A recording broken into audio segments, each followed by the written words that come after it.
Alors, quand j'y vais, il faut que je fasse.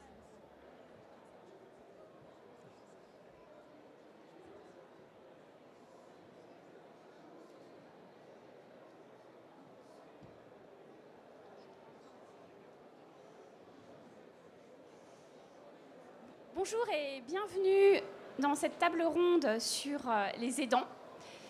Nous allons poser une question importante. L'aidance, fardeau ou atout du XXIe siècle? Dotons-nous les moyens d'une véritable autonomie. Pour en parler, Marine Darnaud, qui est directrice exécutive de Paris Santé Campus, Amaury Barbier de la Serre, qui est cofondateur et DG de Prevencare, et Pierre Mayer, qui est DGA de Clésia. Pour ma part, Cécile Vaquet, je suis associée chez TNP Consultant, qui est un cabinet 100% français, qui intervient pour accompagner les organisations publiques et privées dans leur transformation digitale, organisationnelle et réglementaire. Alors, les aidants, c'est un sujet important, puisqu'aujourd'hui, il y a 9,3 millions d'aidants, selon les derniers chiffres disponibles de la Direction de la Recherche, des Études et de la Statistique du ministère de la Santé. Et c'est un chiffre qui a augmenté ces dernières années et qui est appelé à augmenter car les professionnels de l'aide à domicile ne sont pas suffisamment nombreux par rapport aux besoins. Pas suffisamment nombreux parce que ce sont des métiers qui sont peu attractifs, peu rémunérés, avec des conditions de travail difficiles, comme l'ont montré plusieurs rapports, notamment le rapport de Myriam El Khomri et également le rapport de Dominique Libaud sur le grand âge. Être aidant aujourd'hui, c'est justement apporter de l'aide dans la vie quotidienne à un proche dépendant, âgé ou pas d'ailleurs. Et aujourd'hui, sur les 9,3 millions d'aidants, il y en a à peu près la moitié, un peu plus de la moitié qui aide une personne âgée et un peu moins de la moitié qui aide une personne de moins de 60 ans. Le sujet des aidants, c'est un sujet important qui est à la confluence de plusieurs problématiques. La problématique de la vieillesse, la problématique de la santé physique, parce que être aidant, c'est dur. La problématique de la santé mentale, la problématique de la santé au travail, parce que être aidant, c'est y consacrer du temps, et on considère que on estime que c'est à peu près 16 jours d'absentéisme par an en moyenne. Il faut savoir que être aidant aujourd'hui, c'est 10 heures par semaine à consacrer à une personne aidée. Et être aidant, c'est aussi un sujet de santé des femmes et un sujet de conciliation vie familiale et vie professionnelle. Voilà pourquoi, parce que les aidants, qui sont-ils? Juste un petit mot avant de donner la parole à nos invités. Les aidants, ce sont avant tout des aidantes, ce sont avant tout des femmes. 57% des aidants sont des femmes. Ce sont des personnes qui sont à 60% actives.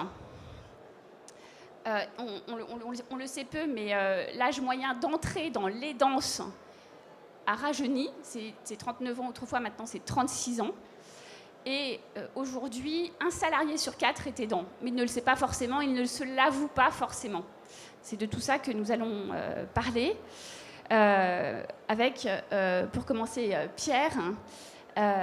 Donc Pierre Mayer, peux-tu nous dire pourquoi aujourd'hui les entreprises et les groupes de prévoyance qui les accompagnent s'intéressent au sujet des aidants? Alors bonjour à toutes et à tous. C'est vrai que la question des aidants, la question de l'aidance, elle s'est imposée dans le débat public depuis maintenant une quinzaine d'années.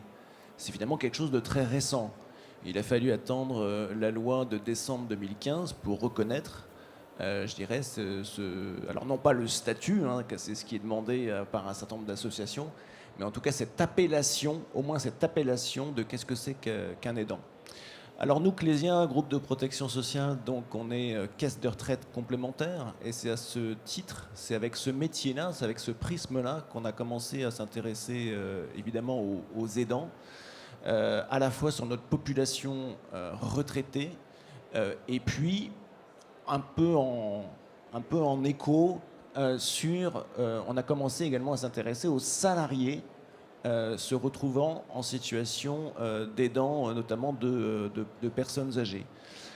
On est à l'origine, et ça a été repris dans la démarche globale, générale de l'Agir Carco, on est à l'origine de Ma Boussole Aidant. Ma Boussole Aidant est un service qui est... il y a un stand de Ma Boussole Aidant sur le salon. Et ça essaye de répondre à cette problématique majeure qui est est-ce que je suis bien informé en tant qu'aidant? Est-ce que j'ai bien à disposition tous les éléments qui vont me permettre de faire face à ce tsunami que peut représenter du jour au lendemain l'entrée en situation d'aidance?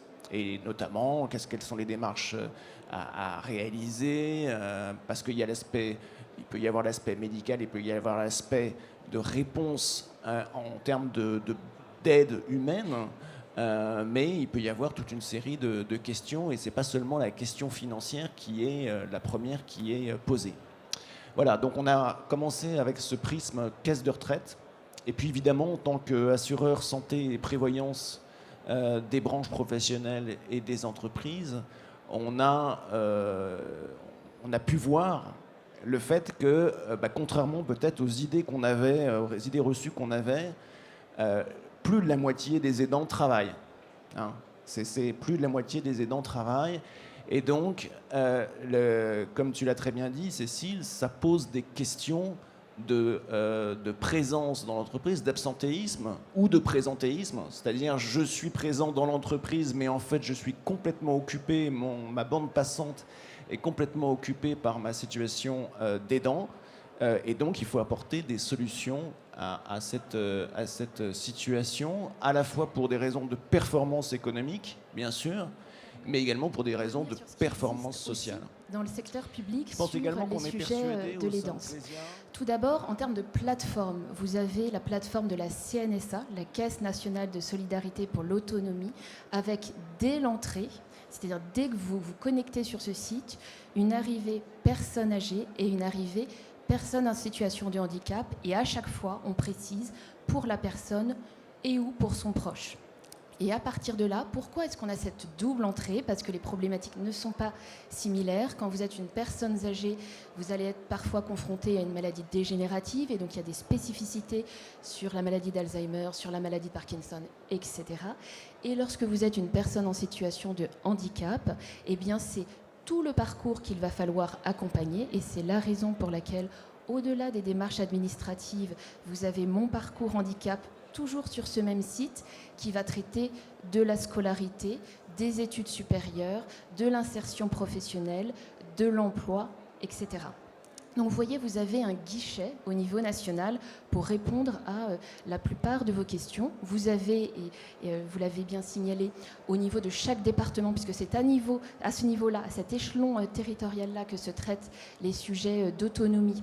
Vous avez tous les sites des conseils départementaux qui vont revenir sur les différentes aides, qu'elles soient APA, PCH, et évidemment les sujets d'aide sociale. Vous avez, et vous l'avez cité, les centres communaux d'action sociale où vous allez trouver tous les relais, notamment pour les SIAD, les services de soins infirmiers d'aide à domicile et les services d'aide à domicile. Donc vous voyez qu'il existe beaucoup de choses, et puis vous l'avez cité l'un et l'autre, il y a évidemment les entreprises qui accompagnent également ces sujets et les organismes de caisse d'assurance complémentaires. Alors une fois que j'ai dit ça, quelle est la place des startups? En réalité, quand vous êtes aidant ou aidante, vous allez avoir 3 grandes problématiques, encore une fois, au-delà des démarches administratives. La première grande problématique, comme pour tout patient d'ailleurs, ça va être comment fluidifier le parcours de soins. Sauf que, en réalité, la personne que vous accompagnez, elle va avoir de multiples rendez-vous chez le généraliste, chez le spécialiste, des prélèvements biologiques, il va y avoir des hospitalisations, etc. Et donc, tout votre sujet, ça va être comment vous coordonnez, ce que vous avez expliqué, le parcours de soins. Là, le numérique en santé a un rôle essentiel. Pourquoi? Parce qu'avec des startups, par exemple, comme Quantique, Norbert Health, eVirtual, toutes ces startups vont vous permettre de prendre vos constantes, donc d'éviter des déplacements, par exemple, chez le généraliste. Vous avez également des startups qui vont vous permettre de fluidifier les transmissions entre la ville et l'hôpital. Je pense à TeamDoc, je pense à Bot Design, à Urgence Chrono. Alors, je fais un peu de favoritisme, je cite celles qui sont à Paris Santé Campus. C'est bien de faire de la promotion aussi.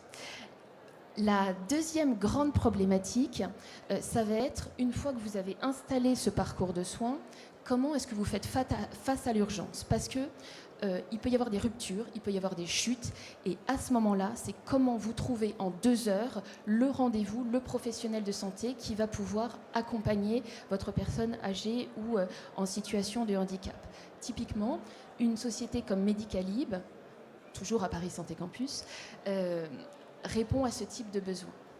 Et puis, le troisième type de besoin, mais il faut déjà aller plus loin, encore une fois, dans la prise de conscience de ce qu'est être aidant, c'est comment j'accompagne au mieux et comment je me fais moi-même aider. Ce qui n'est pas simple, parce que pour se définir comme aidant, il faut déjà avoir... assumer cette responsabilité auprès de la personne. Il faut assumer cette responsabilité auprès de la famille. Ça signifie prendre une certaine place dans la fratrie, par exemple, ou encore une fois de façon plus large. Ça signifie aussi être en capacité de dire « j'ai moi-même besoin d'aide ». Voyez ? Donc il faut ces différentes démarches pour aller jusque-là. Et à partir de là, effectivement, vous avez différents dispositifs, également des startups, qui accompagnent les aidants en tant que tel, sur la coordination et puis sur eux, comment ils évoluent dans ce rôle-là. Voilà. Peut-être en conclusion, parce que vous aurez peut-être compris qu'il y a un peu de vécu dans mes propos. Moi, j'ai été jeune aidante entre 25 et 35 ans, et donc j'ai été curatrice de ma grand-mère, puis tutrice, et donc je l'ai accompagnée du domicile en EHPAD, en unité Alzheimer. Et j'ai une sensibilité d'autant plus forte à tous ces jeunes aidants. Sachez que en France, vous avez, et c'est une estimation basse, 500 000 aidants de moins de 18 ans, qui apportent une aide régulière à un parent, à un frère, à une sœur, etc. Et c'est une population qui n'a pas forcément la capacité ou la connaissance pour appeler un conseil départemental, pour appeler tel professionnel de santé. Et là, le numérique en santé a aussi tout un rôle à jouer, parce que c'est par ailleurs un public extrêmement connecté. Donc, et là c'est un appel à la création, vous voyez qu'il y a toute une place à prendre, notamment sur ce marché, avec un vrai besoin en termes de santé publique. Voilà, et donc vous avez une association qui s'appelle JAD et qui travaille notamment sur ces sujets. Je vous remercie. Merci beaucoup Marine. Je ne sais pas si Pierre ou Amaury vous souhaitez ajouter quelque chose, sinon ce sera le mot de la fin, donc... Je peux peut-être dire un mot sur les résultats. Nous constatons aujourd'hui un taux d'incidence, ou un taux de prise en charge, aujourd'hui dans les entreprises, dans les grandes entreprises, pour le moment, qui est de l'ordre de 5% des effectifs par an.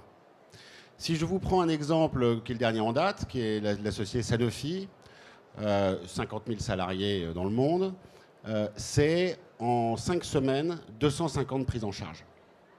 On a aujourd'hui effectivement on réalise bien entendu des enquêtes de satisfaction à plusieurs niveaux, et où on détecte qu'aujourd'hui 75% des salariés aidants qui sont accompagnés par Prevencare et un care manager dédié déclarent, tenez-vous bien, gagner jusqu'à 5 heures de temps sur leur temps de travail par semaine.